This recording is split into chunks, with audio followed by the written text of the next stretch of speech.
Hello बच्चों, कैसे हैं आप लोग। आई होप आप सब अच्छे होंगे और आप मेरे साथ बने हुए मेरे चैनल ऑर्गेनिक केमिस्ट्री बाय अमन ठाकुर। ठीक है बच्चों, आज का जो हमारा टॉपिक है वो एक बहुत ही यूनिक और मैं अलग तरीके से टॉपिक लेके आया हूँ। Learn concept through solved examples. बच्चों, जब भी कोई हम कंसेप्ट पढ़ते हैं, कंसेप्ट तो हमें समझ आ जाता है, पर उस कंसेप्ट को समझने का तब तक कोई मतलब नहीं है जब तक उससे रिलेटेड प्रॉब्लम्स को हम सॉल्व ना कर पाए। तो इसीलिए आज जो हम टॉपिक पढ़ेंगे, आज हम वेव नेचर, क्वांटम थ्योरी और फोटो इलेक्ट्रिक इफेक्ट के जो प्रॉब्लम्स हैं, न्यूमेरिकल प्रॉब्लम्स हैं, उनके थ्रू कंसेप्ट को समझने की कोशिश करेंगे। उनके थ्रू हम कंसेप्ट को समझेंगे कि कंसेप्ट क्या है, ये वेव नेचर, क्वांटम थ्योरी और फोटो इलेक्ट्रिक इफेक्ट के कंसेप्ट क्या है। बारी बारी हम प्रॉब्लम सॉल्व करेंगे और उस प्रॉब्लम से मुझे लगता है कि मुझे पूरा विश्वास है कि आपकी अंडरस्टैंडिंग और अच्छी हो जाएगी। ठीक है, चलिए बच्चों, तो शुरू करते हैं। बारी बारी प्रॉब्लम्स लेते हैं इन 3 टॉपिक्स के ऊपर। ठीक है, चलिए। ठीक है बच्चों, तो हमारी ये पहली प्रॉब्लम है। ये मैंने अनसॉल्व प्रॉब्लम जो एनसीईआरटी की बुक है वहां से अनसॉल्व प्रॉब्लम्स उठाई हैं आपके लिए, जिनको हम साथ बैठ के सॉल्व करेंगे। तो मेरा पहली प्रॉब्लम बच्चों क्या है, calculate the wavelength, frequency and wave number of light wave whose period is 2 × 10⁻⁻10 second. हमें बताया गया है कि एक लाइट वेव है, उसका जो पीरियड है उसका है 2 × 10⁻10 सेकेंड। और हमसे पूछा क्या गया, हमसे पूछा गया वेवलेंथ निकालनी है, फ्रीक्वेंसी निकालनी है और वेव नंबर निकालना है। ठीक है बच्चों, तो हमें पता है सबसे पहली चीज जो फ्रीक्वेंसी होती है, फ्रीक्वेंसी या म्यू इक्वल्स टू 1/पीरियड, इक्वल्स टू 1/पीरियड। पीरियड हमें दे रखा है तो फ्रीक्वेंसी हमारे पास क्या आ जाएगी, 1/पीरियड, 2 × 10⁻⁻10 सेकेंड। ठीक है बच्चों, ये क्या आ जाएगा हमारे पास, फ्रीक्वेंसी आ गई हमारे पास 5 × 10⁻⁹ पर सेकेंड। ये हमारे पास पहली चीज आ गई, पहली चीज आ गई फ्रीक्वेंसी। और दूसरी चीज आप देखते हैं, दूसरी चीज कैसे आएगी, ये हमारी पहली चीज आ गई फ्रीक्वेंसी। ठीक है, अब दूसरी चीज कैसे आएगी हमारे पास, दूसरी चीज क्या चाहिए हमें, वेवलेंथ। ठीक है, अब मैक्सवेल ने, हमें पता है मैक्सवेल ने वेव नेचर बताया था, इलेक्ट्रोमैग्नेटिक रेडिएशन का, लाइट वेव का एक वेव नेचर बताया था। उसने रिलेशनशिप क्या दिया था, उसने रिलेशन दिया था speed equals to mu into lambda, speed equals to mu into lambda. तो हमारे पास लैम्डा क्या आ गया, c/म्यू। ठीक है बच्चों, सिंपल है, कोई दिक्कत ही नहीं है। हमें c की वैल्यू पता है, म्यू की वैल्यू हमने निकाल लिया, तो लैम्डा हम वहां से निकाल लेंगे। लैम्डा हमारे पास क्या आ जाएगा, लैम्डा इक्वल्स टू स्पीड क्या होती है 3 × 10⁸ मीटर पर सेकेंड। और हमारे पास फ्रीक्वेंसी क्या निकल के आई है, 5 × 10⁹ पर सेकेंड।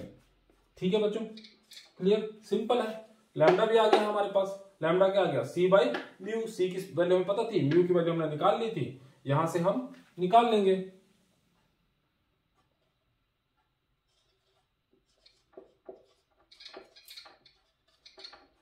ये हमारे पास दूसरी वैल्यू आ गई 6 × 10⁻² मीटर।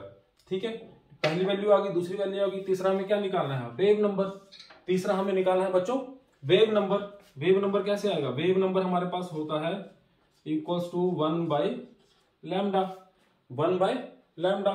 लैम्डा हमने निकाला ही हुआ है, तो लैम्डा हमने निकाला है, क्या निकाला है, 6 × 10⁻² मीटर। ठीक है, जब इसको कैलकुलेट करेंगे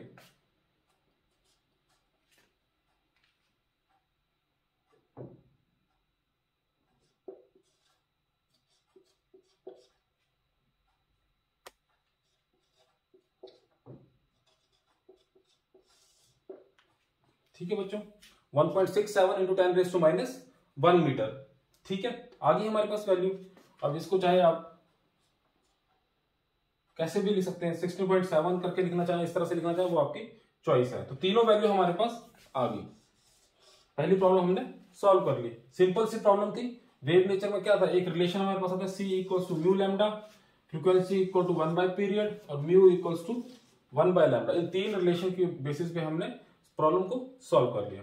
ठीक है बच्चों, अब आते हैं सेकेंड प्रॉब्लम पे। अब ये है हमारे पास सेकेंड प्रॉब्लम। सेकेंड प्रॉब्लम क्या बोल रही है हमारे पास, find energy of each photon which corresponds to light of frequency 3 × 10⁻15 hertz और हैविंग वेवलेंथ 0.50 आर्मस्ट्रॉन्ग। दो प्रॉब्लम हमसे पूछी हुई है। पहले में हमसे क्या पूछा है, पहले में हमें पूछा है कि हमारे पास एक वेवलेंथ जिसकी फ्रीक्वेंसी 3 × 10⁻15 है, उसकी हमें वैल्यू बताइए, उसकी हमें वैल्यू बताइए, उसकी एनर्जी कितनी होगी, उस फोटोन की वैल्यू कितनी होगी, ईच फोटोन की वैल्यू कितनी होगी। तो हमें पता है प्लैंक्स क्वांटम थ्योरी में उसने क्या वैल्यू, हमारे पास क्या फॉर्मूला दिया था, प्लैंक्स क्वांटम थ्योरी में उसने दिया था E is equal to h mu, E equals to h mu, mu हमें दे रखा है, E हमसे पूछा हुआ है, H हमें पता है। तो H, अगर H की वैल्यू अगर मैं यहाँ डाल दूं 6.6 into 10 raise to minus 34 into 3 into 10 raise to 15, ठीक है, ये बात क्लियर, सिंपल।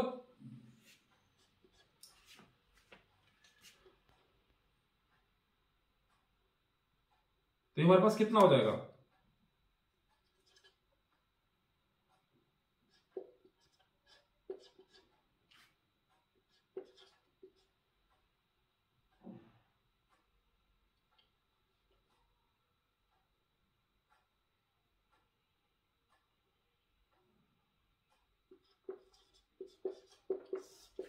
ठीक है बच्चों, सिंपल है, 1.98 इंटू 10 रेज टू माइनस 18।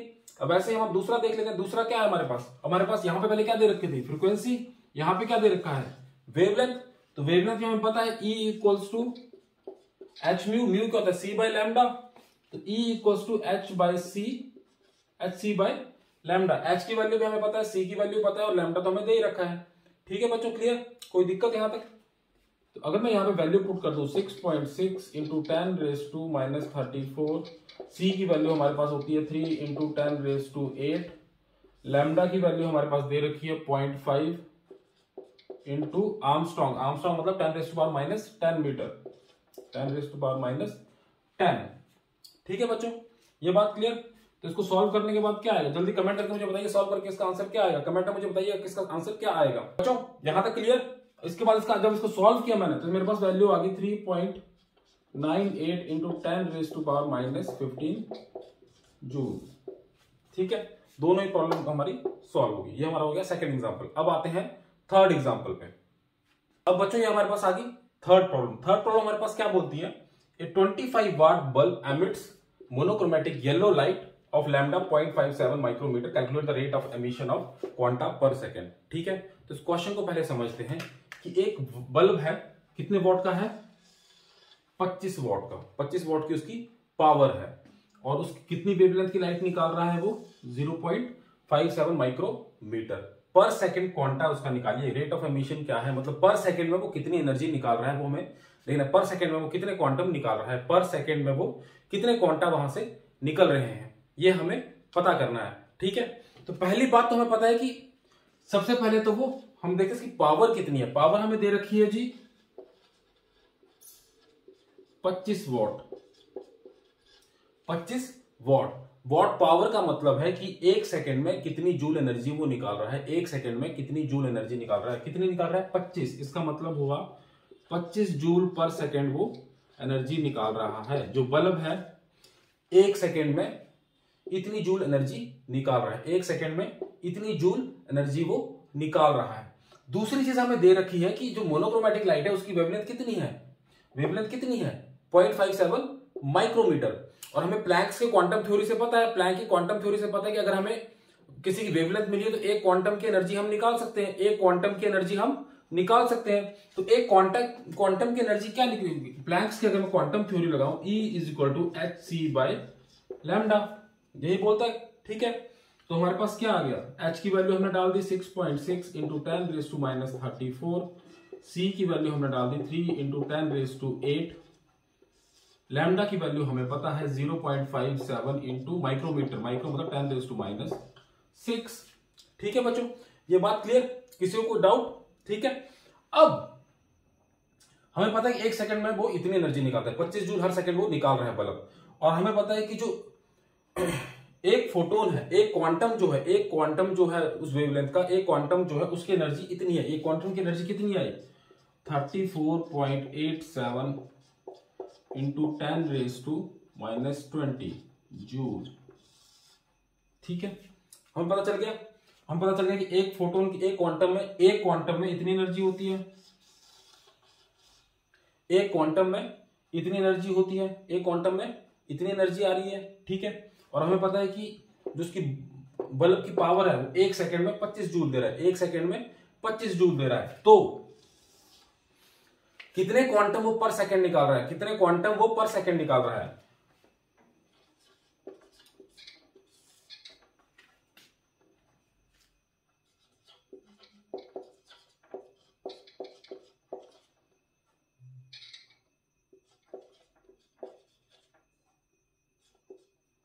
अब ये एक्सप्रेशन कैसे आया हमारे पास, ये एक्सप्रेशन मुझे समझाइए, ये एक्सप्रेशन हमारे पास कैसे आया, इस चीज को समझिएगा। छोटा सा कंसेप्ट है, छोटी सी चीज है, इस चीज को समझने की कोशिश करिएगा। छोटी सी बात है, हमें पहले पता करना था कि जी जो एक क्वांटम होता है उसमें एनर्जी कितनी है, एक क्वांटम जो होता है उसमें एनर्जी कितनी है। एक क्वांटम एनर्जी हमने कैलकुलेट कर ली, एक क्वांटम से हमने E = hc/λ निकाले कि उसके एक क्वांटम में इतनी एनर्जी आ रही है, ठीक है। तो एक क्वांटम में इतनी एनर्जी आ रही है और 1 सेकंड में वो कितनी एनर्जी निकाल रहा है, मतलब 1 सेकंड में कितनी एनर्जी निकाल रहा है, 25, ठीक है। तो अगर 25 टोटल एनर्जी को हम डिवाइड करेंगे एक क्वांटम की एनर्जी से, तो हमें पता चलेगा कितने क्वांटम वो निकल रहे हैं, ठीक है। ये हमें पता चल जाएगा कितने क्वांटम वो पर सेकंड निकाल रहा है। तो इसको जब हम कैलकुलेट करेंगे बच्चों, तो हमारे पास आंसर आएगा 7.16 × 10⁻19 पर सेकेंड। 1 सेकंड में इतने क्वांटम वो निकाल रहा है, इतने क्वांटा वो एनर्जी के निकाल रहा है। पहले हमने देख लिया कि एनर्जी कितनी निकल रही है, एक क्वांटम की एनर्जी कितनी है, दोनों को डिवाइड किया तो कितने क्वांटम थे वो हमारे पास आ गए, ठीक है। बात क्लियर। तो ये हमारा हो गया तीसरी प्रॉब्लम। अब आते हैं बच्चों हम चौथी प्रॉब्लम पे। अब बच्चों ये हमारी फोर्थ प्रॉब्लम आ गई। फोर्थ प्रॉब्लम हमारी क्या बोल रही है, electromagnetic radiation of lambda 242 nanometre is just sufficient to ionize the sodium atom, calculate the ionization of sodium in kilo joule per mole. समझिए इस क्वेश्चन को क्या कहता है। पहली बात तो ये कह रहा है कि कितनी रेडिएशन की लैम्डा उस पे 242 की, वो सफिशिएंट है वहां से इलेक्ट्रॉन निकालने की। इलेक्ट्रॉन निकालने की अगर बात हुई तो किसकी बात होगी, फोटो इलेक्ट्रिक इफेक्ट की। फोटो इलेक्ट्रिक इफेक्ट को डिफाइन किसने किया था, आइंस्टाइन ने। आइंस्टाइन ने क्या कहा था कि जब कोई रेडिएशन एनर्जी है, एनर्जी की फॉर्म में जब रेडिएशन देते हैं तो कुछ एनर्जी उसको यूज होती है, कुछ एनर्जी उसको यूज होती है इलेक्ट्रॉन को निकालने की, और जो बची हुई एनर्जी है वो बन जाती है काइनेटिक एनर्जी में कन्वर्ट हो जाती है, ठीक है। अब इस एक्सप्रेशन में क्या हुआ, इस एक्सप्रेशन में पता चला कि जो रेडिएशन की टोटल एनर्जी हमने दी वो उसको इलेक्ट्रॉन को निकालने का काम करेगी और बाकी जो है वो काइनेटिक एनर्जी में जाएगी। पर इसमें तो ये बात करें सिर्फ सफिशिएंट है आयनाइज करने के लिए। सफिशिएंट आयनाइज का मतलब सफिशिएंट है इलेक्ट्रॉन को निकालने के लिए, काइनेटिक एनर्जी कुछ भी नहीं है, तो ये पोर्शन खत्म। तो हमें सिर्फ निकालना E = E0। तो E हमें निकालना, E हम कैसे निकालेंगे, E हम निकालेंगे क्वांटम थ्योरी से। क्वांटम थ्योरी क्या बोलती है, E = hc/λ, E = hc/λ। यहां तक बात क्लियर, ठीक है जी। तो अगर मैं इसमें वैल्यू पुट कर दूं, H की वैल्यू हमें पता है 6.6 × 10⁻⁻34, C की वैल्यू हमें पता है 3 × 10⁸, लैम्डा की वैल्यू हमें दे रखी है 242 नैनोमीटर, मतलब 10⁻⁹ मीटर, ठीक है। ये बात क्लियर, ठीक है, कोई दिक्कत, ठीक है जी।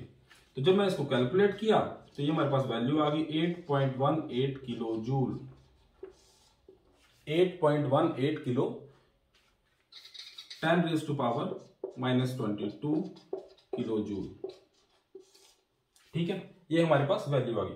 पर ये जो वैल्यू आई बच्चों, ये आई एक इलेक्ट्रॉन की। हमें पूछा हुआ है पर मोल, एक मोल की कितनी किलो जूल की एनर्जी उसको चाहिए होगी उसको निकालने के लिए। एक इलेक्ट्रॉन को निकालने के लिए चाहिए एनर्जी 8.18 × 10⁻22 किलो जूल। तो एक मोल के लिए कितनी चाहिए होगी, मोल से मल्टीप्लाई कर देंगे। मोल की वैल्यू क्या होती है 6.02 × 10⁻23, ठीक है। तो अगर हमें किलो जूल पर मोल में एनर्जी चाहिए, मतलब एक मोल के लिए एनर्जी, तो एक इलेक्ट्रॉन की एनर्जी है, एक इलेक्ट्रॉन को निकालने के लिए इतनी एनर्जी उसको लगेगी। अगर पूरे एक मोल को निकालनी है तो एक मोल को हम मल्टीप्लाई कर देंगे इससे, तो वैल्यू क्या आएगी हमारे पास 8.18 × 10⁻22 × 6.02 × 10⁻23 मोल की वैल्यू से इसको मल्टीप्लाई कर दिया, एक मोल की एनर्जी उस तरह से आ जाएगी, वो हमारे पास आ जाएगी। इसको मल्टीप्लाई करने के बाद 492.7 किलो जूल पर मोल, जो हमें पूछा गया था, ये हमारा आ गया आंसर, ये हमारा आ गया आंसर, ठीक है बच्चों, सिंपल है। चौथा प्रॉब्लम भी सॉल्व। अब आते हैं पांचवी प्रॉब्लम पे। आता है लास्ट प्रॉब्लम पे। लास्ट प्रॉब्लम हमारे पास थोड़ी सी बड़ी है, इसको लास्ट प्रॉब्लम है, इसको थोड़ी सी बड़ी अच्छे से देखिए क्या बोलता है। If the photon of wavelength 150 picometer strikes an atom and one of its inner bound electron is ejected out with a velocity of 1.5 × 10⁻⁷ meter second, calculate the energy with it is bound to nucleus। Calculate the energy with it is bound to nucleus. तो पहली चीज हम क्या देखते हैं, पहली चीज हम देखते हैं कि हमें दिया क्या क्या गया है। हमें दिया गया है एक वेवलेंथ जो स्ट्राइक की किसी एटम पे, और जब इलेक्ट्रॉन निकला उसकी हमें दे रखी है स्पीड, उसकी हमें दे रखी है स्पीड। और हमसे पूछा क्या गया, हमसे पूछा गया है कि किस एनर्जी के साथ वो न्यूक्लियस पे बाउंड है, किस एनर्जी के साथ वो न्यूक्लियस पे बाउंड है, वो हमें निकालना है। ठीक है जी। तो हमें पता है जो फोटो इलेक्ट्रिक इफेक्ट में आइंस्टाइन ने क्या इक्वेशन दी थी, आइंस्टाइन ने इक्वेशन दी थी E equals to e naught plus kinetic energy half mv square. ठीक है बच्चों, ये बात क्लियर। हमें दे रखी थी E equals to e naught plus half mv square. जहां तक बात क्लियर, कोई दिक्कत? ठीक है जी, ये बात हमें दे रखी थी। E हम कैसे निकाल सकते हैं, E की एक्सप्रेशन है hc/लैम्डा। ठीक है, E नॉट हमें निकालने को बोला गया हुआ है। जो एनर्जी जिसके साथ बाउंड है, ये क्या है, थ्रेशोल्ड एनर्जी, ये हमें निकालने के लिए बोला गया है। और हाफ mv स्क्वायर हम निकाल सकते हैं, हाफ mv स्क्वायर हम निकाल सकते हैं। वेलोसिटी हमें दे रखी है, मास ऑफ इलेक्ट्रॉन हमें पता है। तो जो हमें रिक्वायर्ड एनर्जी है E नॉट, वो क्या आएगी, hc/लैम्डा माइनस हाफ mv स्क्वायर। तो ये तो हमारे पास एक्सप्रेशन आ गया जो एनर्जी हमें चाहिए। सिंपल है। अब हमें सिर्फ वैल्यू पुट करनी है और अपना आंसर लेना है। अगर मैं वैल्यू पुट करूं hc/लैम्डा की 6.6 इंटू 10⁻⁻34, c की वैल्यू है 3 इंटू 10⁻⁸, लैम्डा हमें दे रखा है 150 पिकोमीटर, 150 पिकोमीटर मतलब -12। ठीक है, और उसमें से माइनस क्या करना है हमने, हाफ mv स्क्वायर। हाफ मास हमें पता है 9.1 इंटू 10⁻31। ठीक है, v हमें दे रखा है 1.5 इंटू 10⁻7 का स्क्वायर आ गया, mv स्क्वायर। ठीक है बच्चों, यहां तक बात क्लियर? माइनस। ठीक, तो जब इस एक्सप्रेशन की वैल्यू मैंने कैलकुलेट की, ये वैल्यू हमारे पास आ गई 1.32 इंटू 10⁻⁻15, 1.32 इंटू 10⁻⁻15। जब मैंने इसकी वैल्यू कैलकुलेट की तो मेरे पास आ गई 0.102 इंटू 10⁻⁻15। ठीक है, बात क्लियर? ठीक है बच्चों, बात क्लियर? और लास्ट में हमारे पास जब इसमें से इसको माइनस किया हमने, 10⁻15 कॉमन आ गया,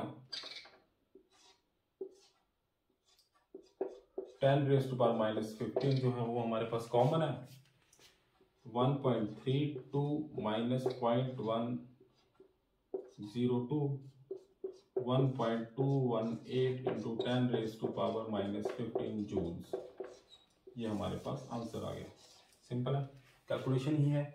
मैथमेटिकल कैलकुलेशन में कभी गलती मत करिएगा, ध्यान से आराम से करिएगा, सॉल्व हो जाएगा। बेसिक चीजें हमें कंसेप्ट समझना होता है, कंसेप्ट समझना होता है। क्वेश्चन में हमसे पूछा क्या गया है, इसमें पता था फोटो इलेक्ट्रिक इफेक्ट के बारे में बात हो रही है, फोटो इलेक्ट्रिक इफेक्ट पूछा गया है, तो हमें इक्वेशन पता थी। हम इक्वेशन जब बनाएंगे हमें उसमें पता चल गया कि हमसे ये चीज पूछी गई है।